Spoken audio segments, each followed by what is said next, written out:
Hey guys, it's Steven here. Welcome back to another match preview for the Premier League champions. I will never, ever get bored of saying that we've got our hands on the trophy again. Back where we belong, and we head to St James's Park tomorrow to play Newcastle and get that wonderful Guard of Honour. I can't wait. I absolutely can't wait. It's going to be weird though, because it is weird. This game's now kind of mean nothing, but at the same time, it's still going to be interesting. So I'm going to preview this game today and try and predict what I think will happen, and also go through all the press conference quotes, because Guardiola was informed today, chatting about so many things. But before I do that, though, I want to talk about this latest clip from the Super 6 show, Hold the L. I've got it here right next to me. I'm not going to be holding the L this week, guys. I'm not going to be doing it, simply because you were talking about the best Premier League sides of all time. DT was on there talking about the Invincibles. Akeem was talking about United's treble-winning side in 98-99, and I was talking about the Centurions. I could have gone for the 18-19 side, but I went for the Centurions because sometimes just a title like that is enough to cause that kind of attention.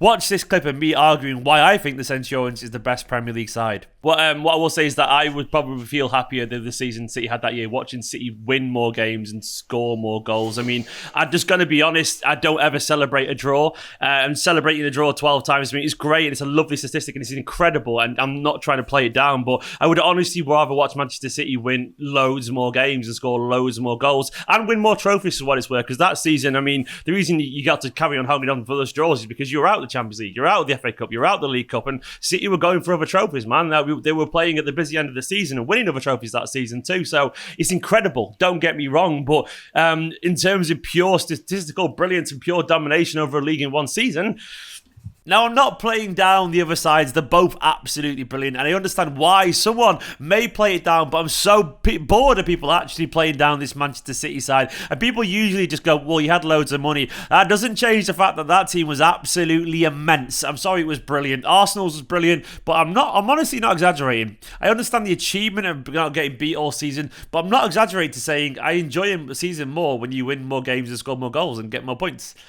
I'm not exaggerating to say that, and maybe I'd feel differently if it happened to my side with the Invincibles or something like that. But yeah, I mean, in terms of actual Premier League sides as well, United's accomplishments were great for the treble winning season, but as an actual overall Premier League side, I think City got like 20 more points. As an individual Premier League side, for me, it's Man City. Go over to the link in the description below and vote for Akeem or DT. Don't vote for me in the community tab. I want to not hold the L this week. And let me know in the comments of that video as well over there that you're going to back Man City. Guys, let's get on to this preview. It's interesting.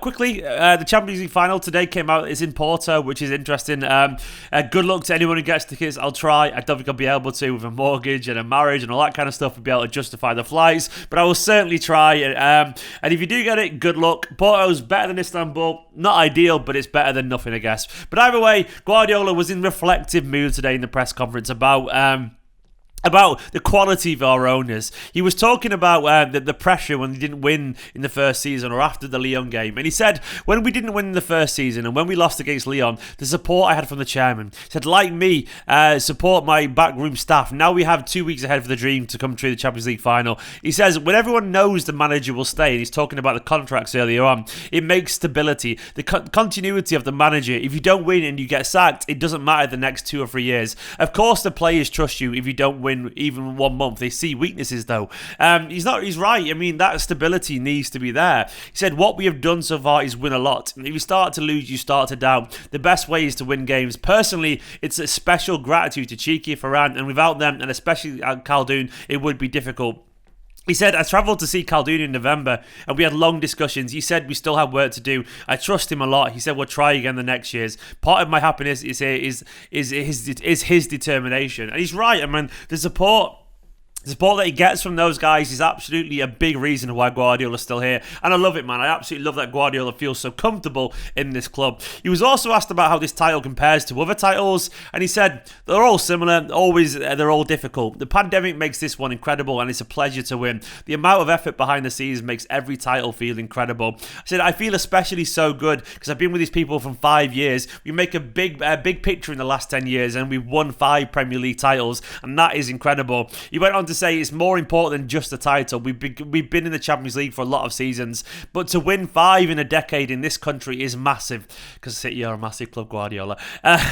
He said the players, sporting directors, and many people working at this club have achieved it. We have ambition and we sustain this success and the work ethic and many things for a long time. 3 and 4 years, I never expected it. Everything changes in this country, but always we were there. Last season, Liverpool were unstoppable, but every season we are close. Next season, we want to be close again. Yeah, he's right, man. He also talked about next season. He said, every season I have a feeling everyone else will arrive stronger. Liverpool will be back like the previous season. Chelsea, Arsenal, I know perfectly under Mikel, they'll make a step forward next season. Didn't mention United. I'm not sure he's trying to Bert there, but, interesting to know. He was also asked about if he got any texts from rivals. He said, I appreciate Jurgen Klopp's text, him and Ancelotti. I haven't replied yet, not yet, but I will today. I appreciate it. I admire them. It was an inspiration for me. He makes through his teams at Dortmund and Liverpool a better manager. He was also asked about the party. He said, we drink, we dance a bit, we hug. Then at 11:30, pizzas arrived, and that was the best moment of the night. I appreciate what he said. In England, the parties are just alcohol, not food. I don't know why. So when the pizza arrived, it was the best moment. Pep, there's nothing better than a late night pizza when you're pissed. I will absolutely hammer down and double down on Guardiola. He's right there, man. He's absolutely right. Anyway, wasn't much Newcastle talk, as you can imagine, in the press conference, but I'm glad to see Pep is happy nonetheless. In terms of the team news, though, there was a slight little bit of vaguely negative news, a little bit of apprehension. He said Kevin De Bruyne currently isn't fit, but don't panic too much. He said when he's fit, he'll come to training. The guys who are completely fit will have the chance to play in the Champions League final. And basically, it turns out via a very well-connected Belgian journalist, Christophe Terreur, who knows the players' agents and all that kind of stuff, he's tweeted that City's medical staff are taking no risks, basically, with Kevin De Bruyne. He's got a bit of a problem in his right thigh still, but it doesn't seem overly serious. It's more that they're just being extremely cautious. I would not be surprised if we had a big game tomorrow if they'd wheel him out anyway with some painkillers or something like that. But right now, it's the best thing to do. Put his feet up, get a bit of TLC, relax and chill.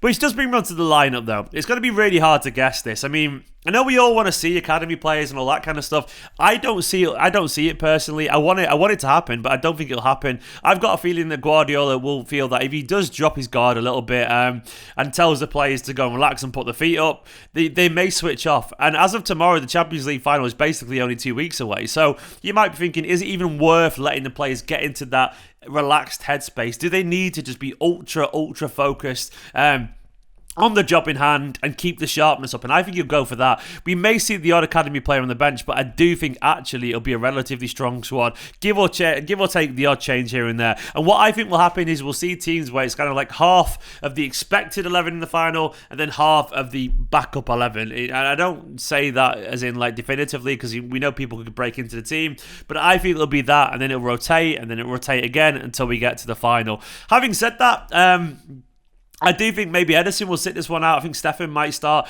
Don't be surprised, by the way, if Carson starts. Like, I heard a rumour last season that they wanted to play Ederson last year. It's not Ederson, sorry, Scott Carson last season. But Ederson was on for the Golden Glove, so they didn't play him. And that was apparently true. So if Carson gets a game of the next three, it'd be fucking hilarious, but also I wouldn't be unexpected. But having said that, I reckon Stefan maybe, but don't be surprised if Ederson starts, and don't be surprised if Carson gets a game too. Because I remember he deserves it. I want Carson holding the Premier League trophy. I wouldn't be surprised as well if we see Kyle Walker play this game. I think Walker will come back in because obviously Cancelo the other day. Stones and Ake is what I reckon will go for on defence. Diaz I think will sit out. It could be Laporte, by the way, but I think Stones and Ake will play this one. And I think Zinchenko will come back in as well and get a bit of fitness and a bit of sharpness because he's had a bit of a rest now as well. I think Fernandinho will play in midfield. Fernandinho, after Rodri played the other day, and I think then he'll sit out next week and then, be sharp for it. But I think Bernardo and Gundogan will play in midfield. Who knows, man? Maybe we'll see Rodri, or maybe we'll see Tommy Doyle or something like that. I don't think it'll happen, but that would be wonderful, wouldn't it? So Bernardo and Gundogan. Then I think Foden will come back in. I think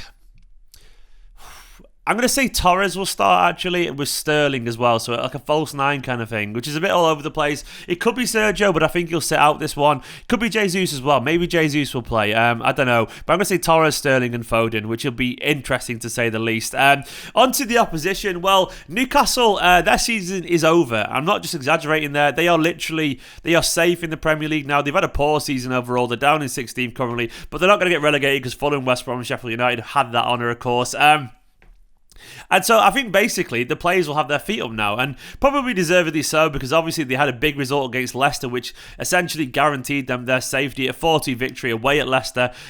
Joe Willock's been amazing for them. He's been really, really impressive. I don't know if Callum Wilson's available, but obviously they've got some players like St. Maximin, Almiron, Willock, Shelby's good for a long ranger and whatever. But Newcastle have had a really poor season this year. You know, they've been underwhelming, almost definitely underwhelming, and they could have been dragged a little bit closer into that relegation battle. But having said that, I'm expecting Newcastle now just to chill, man. I think they will do. I think they'll probably play maybe, I don't know if they've got any academy players who need games, but I would not be surprised whatsoever if Newcastle start to wind down a little bit and just take their eye off the ball, because why would they need to do anything other than that? Because their season's over. It's literally over. I mean, all they've got to play for now is maybe go to 13th or something like that, 12th in the table from 16, which might get them a little bit more prize money, but you telling me the players are going to care about that right now? Probably not, if I'm being honest. In terms of the prediction, I'm going to say a City win. I think we'll be up for this, actually. I think it would be quite a comfortable City win.